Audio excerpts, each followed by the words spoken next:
હળવદમાં ફરી એક વખત ડ્રગ્સ પકડાયો છે અને ફરી એક વખત ડ્રગ્સના આ બંધાણીના કનેક્શન ભાજપના નેતાઓ સાથે છે, એના સંબંધો ભાજપના નેતાઓ સાથે છે. અહેમદ સુમરા નામનો આ વ્યક્તિ, અહેમદ સુમરા નામના આ વ્યક્તિના ભાજપના મોટા મોટા નેતાઓ સાથે ફોટાઓ છે. જી હા દોસ્તો, નમસ્કાર. હું રાકેશ હિરપરા, પ્રદેશ મહામંત્રી આમ આદમી પાર્ટી ગુજરાત. આજે આ વિડીયોને અંત સુધી નિહાળજો, કારણ કે અંતમાં ભાજપના નેતાઓ કેવા ખતરનાક કામ કરી શકે છે એની એક નાની એવી વાત પણ છે. આ મુદ્દે જ્યારે ડ્રગ્સના મુદ્દે જ્યારે વિધાનસભામાં ભાજપને ઘેરવામાં આવી ત્યારે ગૃહમંત્રી અને ભાજપના મોટા મોટા નેતાઓએ એવા નિવેદનો આપ્યા કે અમે તો મંત્રીઓ છીએ, અમે બહુ મોટા મોટા નેતાઓ છીએ, અમારી સાથે તો કોઈ પણ ફોટા પડાવી જાય, અમે તો આટલું મોટું કામ કરીએ વગેરે વગેરે. મારે માત્ર એટલું જ કહેવું છે, એક સામાન્ય માણસ, એક ગરીબ માણસ પોતાની મહેનત મજૂરીના પૈસામાંથી એક મોબાઈલ ખરીદે અને મોબાઈલની ચોરી થઈ જાય તો પોલીસ સ્ટેશનમાં પોલીસ ફરિયાદ નથી લેતી, એને પોલીસ સ્ટેશનમાં પોલીસ નથી મળતી.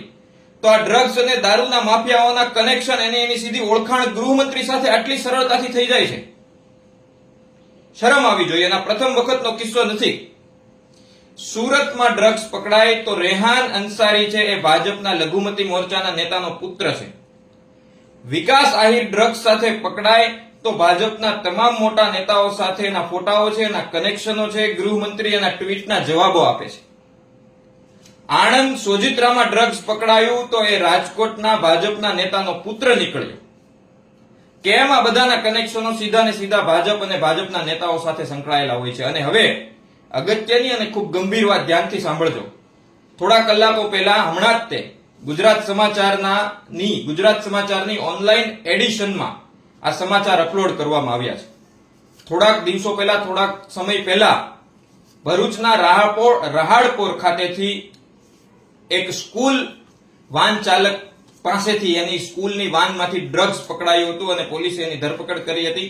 ગુજરાત સમાચારે અત્યારે લખ્યું છે કે તપાસમાં એક ચોંકાવનારી વિગત સામે આવી છે, પોલીસની તપાસમાં, કે આ સ્કૂલ વાન ચાલક છે એ રહાડપોર ગામના મહિલા સરપંચ, એના પતિ, એટલે કે ગામમાં જે સરપંચના અંડરમાં જે કામો થતા હોય એની આરટીઆઈ કરી અને વિગત માંગતો હતો, ભાજપના નેતાઓની આરટીઆઈ કરી અને વિગતો માંગતો હતો, એના ભ્રષ્ટાચારો ખુલ્લા પાડવાનું કામ કરતો હતો.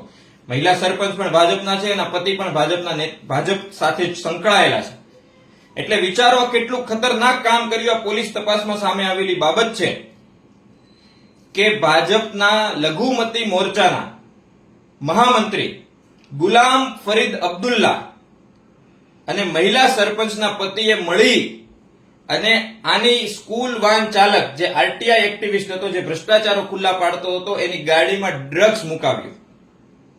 અને એ ડ્રગ્સ મૂકવા માટે ગુલામ ફરીદ અબ્દુલ્લાએ ડ્રગ્સ મૂકવા માટે એક ડ્રગ્સ પેડલરનો કોન્ટેક્ટ કર્યો. એનું નામ અહેમદ ઉર્ફે શાહરૂખ શૌકત ખાન પઠાણ.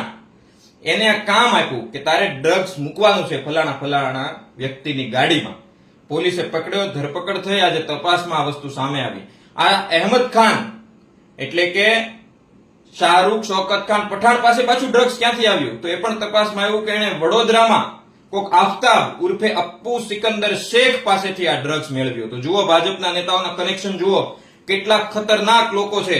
ભ્રષ્ટાચાર ઉજાગર કરવાનો છે, એને ખતમ નથી કરવાના, પણ ડ્રગ્સ ક્યાંથી મળી શકે એની સાથે એના તમામ કનેક્શનો છે.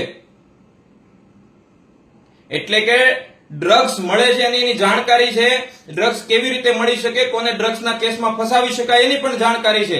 એ ડ્રગ્સની ને ખતમ નથી કરવાનું, એ ડ્રગ્સની જાણકારી પોલીસને નથી આપવાની કયાંથી. ઉલટાનો એ ડ્રગ્સ પેડલરની સાથે મળીને, ડ્રગ્સ માફિયાઓ સાથે મળી અને સામાન્ય માણસને ફસાવાનું કામ ભાજપના નેતાઓ કરે છે.